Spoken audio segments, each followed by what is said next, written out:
Students, today we are back with the third video of this chapter and the second topic of this chapter, features of Indian economy on the eve of independence.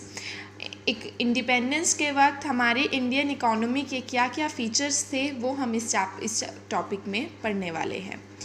On the eve of independence, Indian economy had the following characteristics. Independence के दौरान हमारी Indian economy की कुछ characteristics थी. Number 1 is stagnant economy.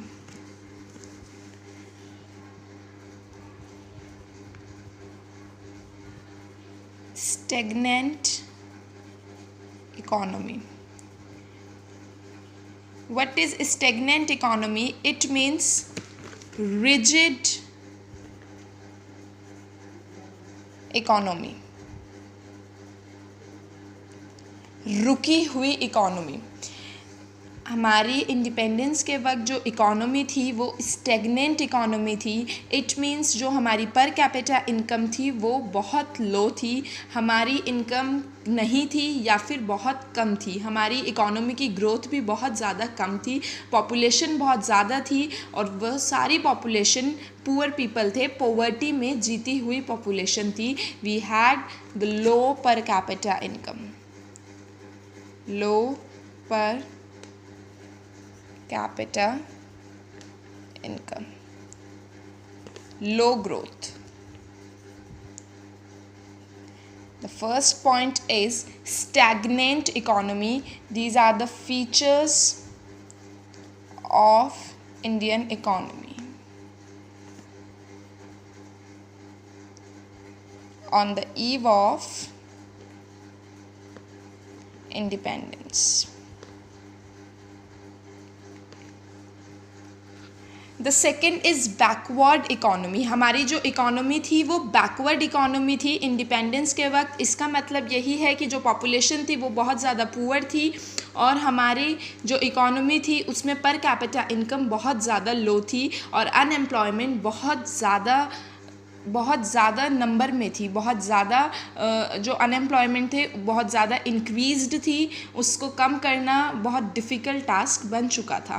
Agriculture backwardness. हमारी जो country थी, हमारी कंट्री की 72% जो पॉपुलेशन थी वो एग्रीकल्चर के साथ एंगेज्ड थी, मतलब एग्रीकल्चर में एम्प्लॉयड थी. हमारा जीडीपी जो था 50% कंट्रीब्यूशन एग्रीकल्चर का ही था हमारे जीडीपी में. हमारी प्रोडक्टिविटी बहुत कम थी. प्रोडक्टिविटी कम क्यों थी? Productivity was low because of low output, low productivity of land. Land की प्रोडक्टिविटी कम होने की वजह से हमारी जो प्रोडक्टिविटी थी वो बहुत ज़्यादा कम थी. हमारे पास प्रॉपर इरिगेशन फैसिलिटीज़ नहीं थी, प्रॉपर टेक्नोलॉजी नहीं थी, जिसकी वजह से हमारी एग्रीकल्चर बैकवर्डनेस एक फीचर बन जाता है इकोनॉमिक इंडियन इकोनॉमी का.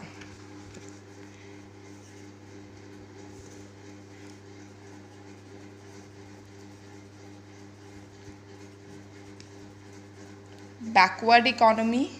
Then third is agriculture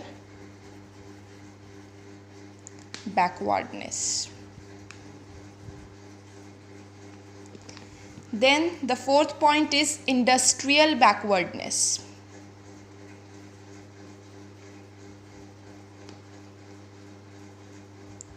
industrial backwardness बेटा मतलब हमारे लैक ऑफ बेसिक और हैवी इंडस्ट्रीज़ की वजह से हमारी इंडस्ट्रियल बैकवर्डनेस क्रिएट हो जाती है.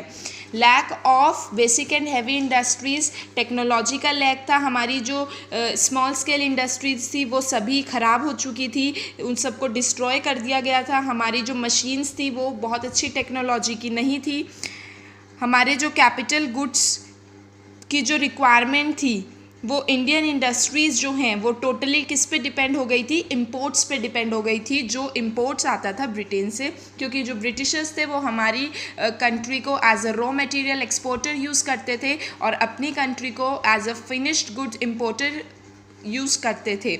इस वजह से हमारी इंडस्ट्रियल बैकवर्डनेस भी एक फ़ीचर है जो हमारी इंडियन इकोनॉमी के इंडिपेंडेंस के दौरान हमारी इंडियन इकोनॉमी का एक फीचर था। एग्रीकल्चर बैकवर्डनेस मतलब हमारे पास लैक ऑफ कैपिटल था, हमारे पास इतना पैसा नहीं था बड़ी इंडस्ट्रीज़ में लगाने के लिए, हम लोग टोटली डिपेंड हो चुके थे ब्रिटिशर्स की इंडस्ट्रीज़ पे, ब्रिटेन इंडस्ट्रीज़ पे। हमारी जो स्मॉल स्केल इंडस्ट्रीज़ थी, as we have studied in the previous video, कि हमारे जो हैंडीक्राफ्ट्स थे उन पे बहुत ज़्यादा हैवी टैक्सेस लगा दिए जाते थे, जिसकी वजह से हमारी स्मॉल स्केल इंडस्ट्रीज़ भी जो थी वो बाहर की मार्केट में भी फॉल हो गई थी और डोमेस्टिकली भी फॉल हो गई थी। क्यों? क्योंकि हमारे यहाँ हमारी कंट्री में ड्यूटी फ्री इंपोर्ट्स आने लगे थे। The next is rampant poverty. हमारी पॉपुलेशन इतनी ज़्यादा थी और अनएम्प्लॉयमेंट बहुत ज़्यादा कम थी, जिसकी वजह से लोगों के पास शेल्टर नहीं था, लोगों के पास कपड़े नहीं थे पहनने के लिए, इवन लोगों के पास 2 वक्त की रोटी भी खाने के लिए नहीं होती थी। हमारी कंट्री में बहुत ज़्यादा पॉवर्टी फैल चुकी थी। The next point is poor infrastructure means lack of communication facilities, lack of transportation facilities. हमारी जो सभी फैसिलिटीज़ थी इंफ्रास्ट्रक्चर से रिलेटेड वो सभी बहुत ज़्यादा लो थी। They were all was very very extremely low. Heavy dependence on imports as Britishers. बेटा जैसे कि हमें पता है कि ब्रिटिशर्स हमारी कंट्री को as a raw material exporter use किया करते थे और अपनी कंट्री से हमें इम्पोर्ट्स, ड्यूटी फ्री इम्पोर्ट्स भेजा करते थे। तो हम लोग टोटली किस पे डिपेंड हो गए थे? इम्पोर्ट्स पर ही डिपेंड हो गए थे। This is one of the main and the most important feature of Indian economy at the time of independence. Then limited urbanization.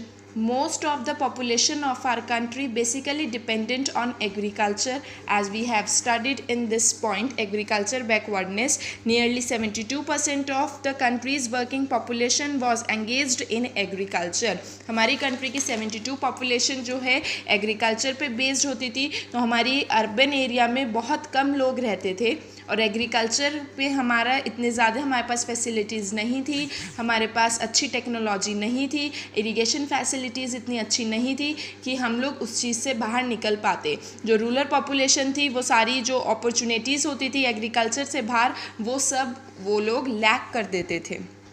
Semi feudal economy. हमारी इकोनॉमी जो है बेटा, इकोनॉमी जो है वो 3 तरह की होती है। We have the 3 types of economy. 3 types of economy: socialistic, then capitalistic, then mixed economy.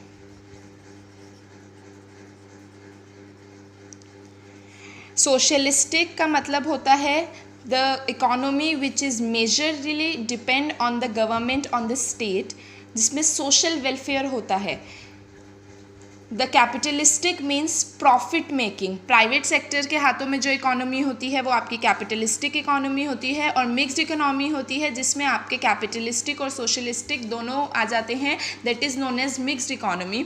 तो हमारे यहाँ क्या था? Semi feudal economy. It means we don't have totally the socialistic economy, we don't have totally the capitalistic economy, we had semi feudal economy.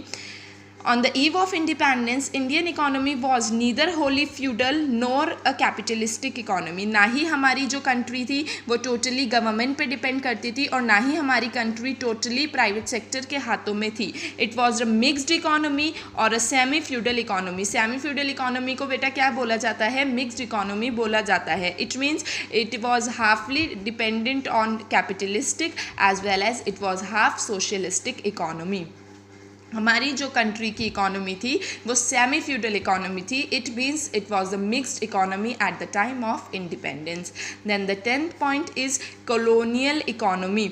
India economy was colony of British government. It implied exploitation of the Indian economy for the benefit of the British economy.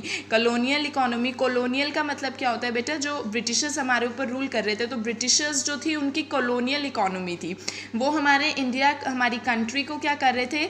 Exploit कर रहे थे, हमारे यहाँ से high taxes लगा के हमारे जो हैंडीक्राफ्ट्स थे उनके ऊपर हाई टैक्सेस लगा देते थे, और जो हमारे रॉ मटेरियल्स है उन्हें ड्यूटी फ्री कर देते थे। इसका मतलब है वो यहाँ से रॉ मटेरियल्स यूज़ कर लिया करते थे और हमारे यहाँ ड्यूटी फ्री इंपोर्ट्स भेज दिया करते थे हमारी कंट्री में।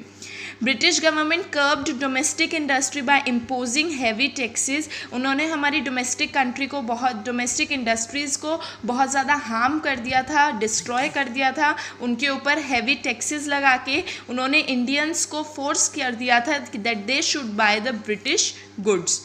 Then the next is Indian economy was used as a source of raw material for the British industry. उन्होंने हमारी इंडियन इकोनॉमी को किस तरह से यूज़ किया था? रॉ मटेरियल्स के लिए यूज़ किया था। Exports of raw materials were almost duty free. हमारे जो रॉ मटेरियल्स जाते थे वो ऑलमोस्ट ड्यूटी फ्री हुआ करते थे। Natural resources in India were depleted for the growth of the British industries. हमारे जो नेचुरल रिसोर्सेज थे उनको भी बहुत ज़्यादा हार्म पहुँचाया जाता था ब्रिटेन इंडस्ट्रीज़ की डिमांड को फुलफिल करने के लिए। Atrocities were committed on the Indian artisans so as to force them to close their cottage industries. This led to the destruction to the handicrafts. हमारी जो कंट्री थी, हमारी कंट्री में ड्यूटी फ्री इंपोर्ट्स किए जाते थे, जिसकी वजह से हमारी जो हैंडीक्राफ्ट्स थे, हमारी जो डोमेस्टिक इंडस्ट्रीज़ थी, कॉटेज इंडस्ट्रीज़ थी, उन सबको डिस्ट्रॉय कर दिया था। These 10 are the features of Indian economy on the eve of independence. हमारी इंडियन इकोनॉमी के क्या फीचर्स थे इंडिपेंडेंस के वक्त that we have studied today. Number 1 is stagnant economy, रुकी हुई इकोनॉमी थी हमारी। जो बैकवर्ड इकोनॉमी, हमारे यहाँ पॉवर्टी बहुत ज़्यादा थी, अनएम्प्लॉयमेंट बहुत ज़्यादा थी, लो पर कैपिटा इनकम थी हमारी। So backward economy is the important feature of Indian economy on the eve of independence. Then next is agriculture backwardness, low irrigation facilities, we don't have the proper pesticides, fertilizers. So these all are the features of Indian economy on the eve of independence. Then industrial backwardness, we don't have the proper capital to invest in the industries, we don't have the proper technology, proper machines, new technology, higher machines, we don't have the heavy and basic industries, we don't have the investment capital to invest in the heavy and the basic industries. Then the next is rampant poverty, population was very high and illiteracy rate was also very high. Poor people don't have shelter, don't have jobs, they don't even get the 2 times of food. Poor infrastructure, we don't have the good communication facilities, transport facilities. Basically we depend on the imports, heavy dependence on imports. Basically the domestic country was dependent on imports. Then limited urbanization, most of the people are dependent on agriculture sector, they live in rural areas, so they lack the urban opportunities. Semi-feudal economy, it means neither our economy is socialistic nor capitalistic, our economy was a mixed economy at that time. Then colonial economy, basically Britishers exploited Indian economy, so the Britishers used India as a raw material exporter and they import their goods, duty free import their goods, and this is a cause of destruction of the domestic industries in India. This is the topic, these are the features of Indian economy on the eve of independence. In the next topic we will study the agriculture sector on the eve of independence. Thank you.